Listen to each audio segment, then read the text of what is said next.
Ark is a game full of so many creatures and also a lot of maps. And it happens to be that Ragnarok is a very popular one.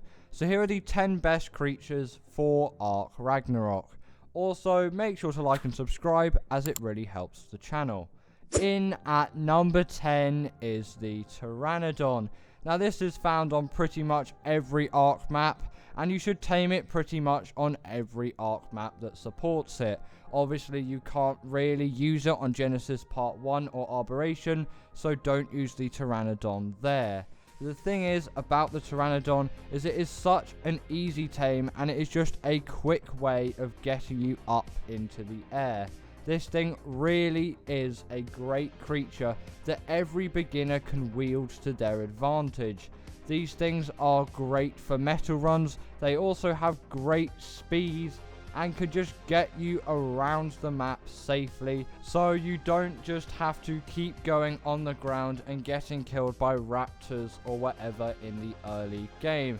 Also, if you were thinking about doing any kind of cave runs, the Pteranodon is a great option too, as it can quickly get you to the entrance of a cave, and if you have another couple you can quickly fly back.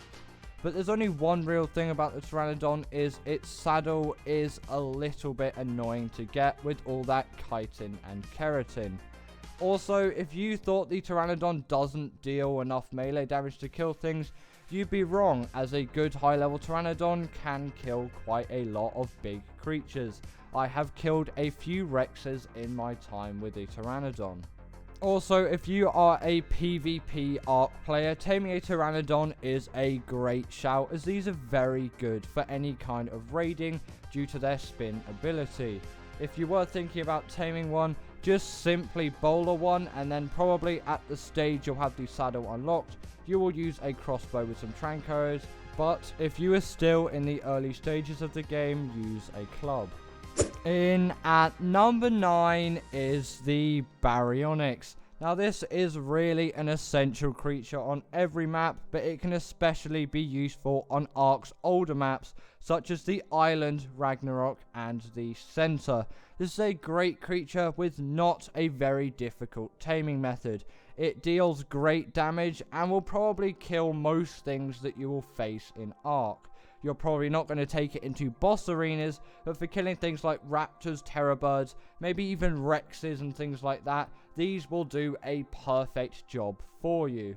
But now it tends to be that their main use is for doing cave runs, as these things are big enough that they will deal a good amount of damage, but they are small enough that they will fit into most caves easily without using glitches or hacks or anything like that. Since cryopods have been released, this doesn't matter so much, but it is great that you don't have to cryo your dinos during a cave run. They also do have a secret ability in water, which can stun creatures very large. But also, if you didn't want to use these things for traveling, these are a great option as well, as they have great speed and they are very agile. The Baryonyx is not the kind of creature to get stuck on all the objects Ark has to offer. But also, if you were wondering, how am I actually going to use that spin ability, which I just briefly showed you earlier, these things can stun things up to the size of a Megalodon. As you can see here, they are completely stunned, and if your Baryonyx has enough melee damage, you can finish off some deep sea creatures really fast. Sadly, this won't work for Plesios and Mosers. And if you're taming, just make sure to head straight to the swamp. In at number 8 is the Thyler. Now these are found in any redwood biome that you can find on any map. These are quite common on the island as well, but they are definitely useful on Ragnarok as well. The amount of mobility these things have once you obtain them is absolutely insane. Yes, I do have a bit of an extra speed boost here. This isn't their official speed, but if you tweak your settings a little bit, these things can travel across the map at insane speeds. And even at default speeds, these things are insanely fast. Also, they can even climb up walls and vertical surfaces, so the Thyler is also an ideal choice for doing base raids. And on top of all of that, they're not even a very difficult tame, apart from them obviously spawning in the redwoods, as the redwoods is really a biome you don't want to be in. They are a very simple knockout tame, and if you have a net gun, these things are definitely a breeze. Another cool ability they have, like many other creatures, is a bleed ability. You can blast through so many creatures with this ability, so it is so good that this creature has it. It just really makes this thing a melee beast, quite similar to the Deinonychus or even a Carno, as they all share this same ability. These things are just so mobile and so full of features, you have to tame one. In at number 8 is the Giga. Now this is a very widespread creature and is used by a lot of Ark players. But this thing is so much better to tame on Ragnarok than on the island, as these things actually spawn in a reasonable manner. On the island, these things are so rare and rarely even ever a high level. And if you are going to tame one of these things, you're going to go for a high level, because they take a lot of commitment to tame. The amount of tranks you're going to go through, and probably quite a lot of metal you are going to go through by building a trap for one of these things, is insane. Also, you're going to need a hell of a lot of narcotics. But if you are looking to tame a Giga on Ragnarok, head straight to the Highlands part of the map, and you will find at least 2, probably even 3 Gigas on that biome. Once you've got your Giga tamed, you kind of know the drill. These things do insane amounts of damage to every creature and are just great tames to have. They can wipe out any creature you have faced in Ark, no problems at all. But the sad thing is they do have really terrible stamina, so don't even bother leveling that up at all, as it's not going to make any significant difference. But also be careful with these things, as you do not want that little rage meter of theirs to fill up to 100%, as your hard earned and well deserved tame will absolutely wipe you off and kill you immediately, and you will lose the tame. So in at number 6 is the Carcharodontosaurus. Gosh, that is an absolute mouthful. At least you don't have to spell it to tame it. But anyway, this essentially is an upgraded version of the Giga in my opinion. It has actually good stamina for once, so this can actually run around. It's a lot faster than the Giga, and once its meter has built up, it will do a lot more damage than the Giga. These things are going to spawn in the Highlands biome as well, like the Giga, and also their population will probably be about the same as well, so you can expect about 2 or 3 of these to be lurking around. Now, just to briefly talk about stamina again, these do have a lot more stamina than the Giga, and also definitely level this up, as it will actually make a significant difference, as these things can run for a while if you just pump a couple levels into stamina. But obviously you're not just going to want to level stamina on this thing, you're going to want to take advantage of its great health and also really great melee damage. This thing really couldn't be better. Out of any map, Ragnarok is definitely the best place to tame yourself a Carcharodontosaurus, but that doesn't mean they're just useful on this map as well. Definitely give them a go on Extinction, as they are great. But still on Ragnarok, they will plow through any creature with ease. In at number 5 is the Megatherium. Now these really are great herbivores, but they also have a wealth of other really useful features as well, which I will get onto in just a moment.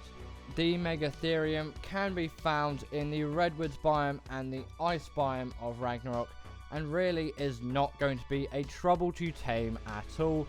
Just simply trap it with the net gun or in a 2x2 little foundation trap that you can make, and just pop a few tranks into it, and very soon it will be knocked out. Its saddle also isn't that expensive too, so that does come as a bonus.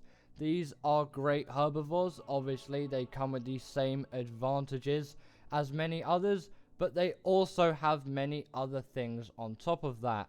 You may not think the Megatherium is quite agile, but to be honest, it is actually a very good creature for traveling and movement. These things really do move at a quick pace and can get around everywhere. But also, they can just do the traditional herbivore things of just gathering some berries. These things can definitely do that and will do that very well. But also the Megatherium has a very useful hidden ability, which is specifically useful on the island, but is very useful for doing some caves on Ark Ragnarok. When they kill an insect, they will get a rage buff, granting them damage reduction and also extra damage. In at number 4 is the Mantis.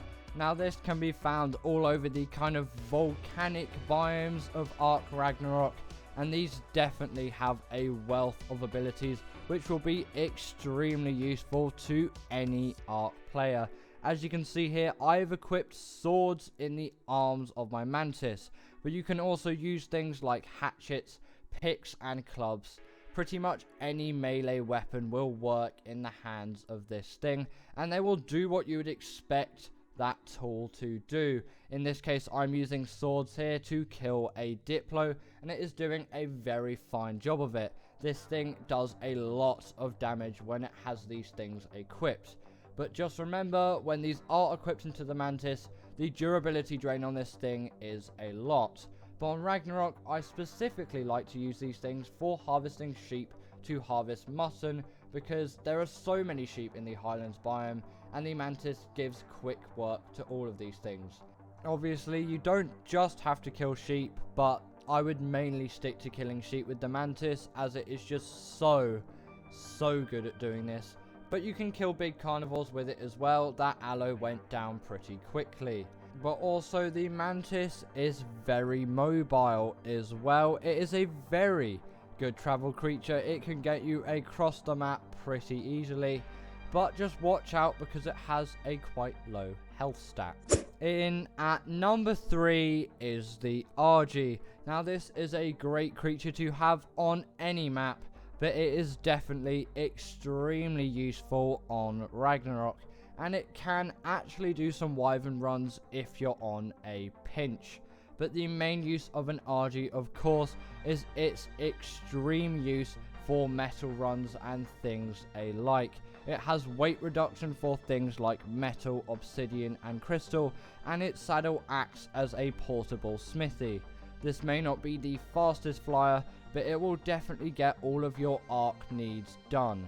The RG is going to give you a wealth of features that you will simply love.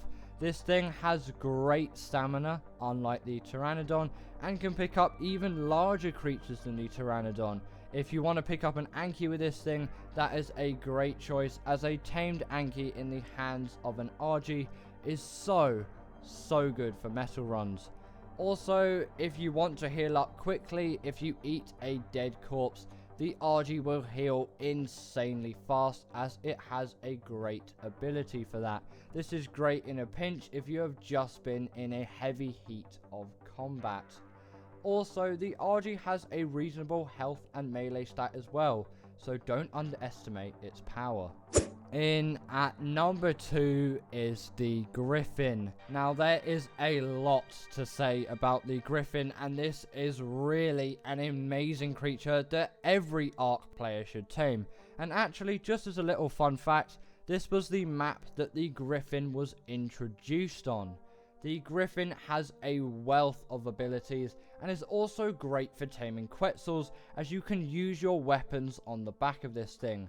But most people know it for its dive ability. This thing really makes it zoom across the map.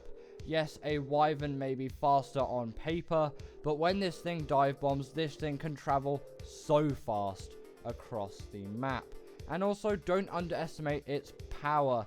This thing deals an insane amount of melee damage and can actually deal damage in a lot of ways as well. Obviously, it's going to have its standard bite ability, which is really going to pack a punch.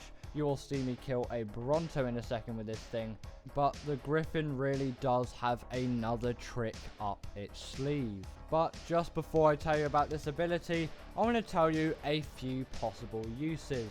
Personally, I think this is a great thing to use in PvP, as you can trick your enemy quite well. As if you're attacking them and then you leap into the air and dive bomb down onto them, it will do an immense amount of damage, and this Bronto really didn't survive that well. But also another great use for the Griffin on Ragnarok is for raiding Wyvern nests, as you can just quickly pop in and just take that egg and fly out, because these things are really agile, and with that dive bomb ability, the Wyverns are never going to catch you. And finally, speaking of the Wyverns, in at number 1 is the Wyvern. Now that actually is a common misconception that Wyverns were first introduced on Ragnarok, but that is very far from the truth. These were first introduced on Scorched Earth, but Ragnarok still did introduce one Wyvern, which is the Ice Wyvern. But today I want to talk about the Lightning Wyvern, as I think this is the most useful. Any Wyvern is as easy to tame as the next. Now obviously a Wyvern isn't easy to tame, but they all have the same taming method. All you have to do is go into the Wyvern trench, probably use a Griffin and steal its egg. The Lightning Wyvern has a wealth of abilities, such as its normal bite, and as you just saw about 10 seconds ago, its lightning breathing ability. But there's also something that gets missed out quite a lot. It is actually a reasonably good wood harvester, as you can use its wing flap ability. You can do this by pressing C on your keyboard. And on top of that, if you wanted to use these things for taming, these things are great as well, as they can pick up any medium to large size creature. And the Wyverns are actually faster than the Griffin, just sadly they do not have that dive bomb. But anyway, that marks the end of today's video. Comment your top 10 below if you didn't agree, and I'll see you all later. Bye.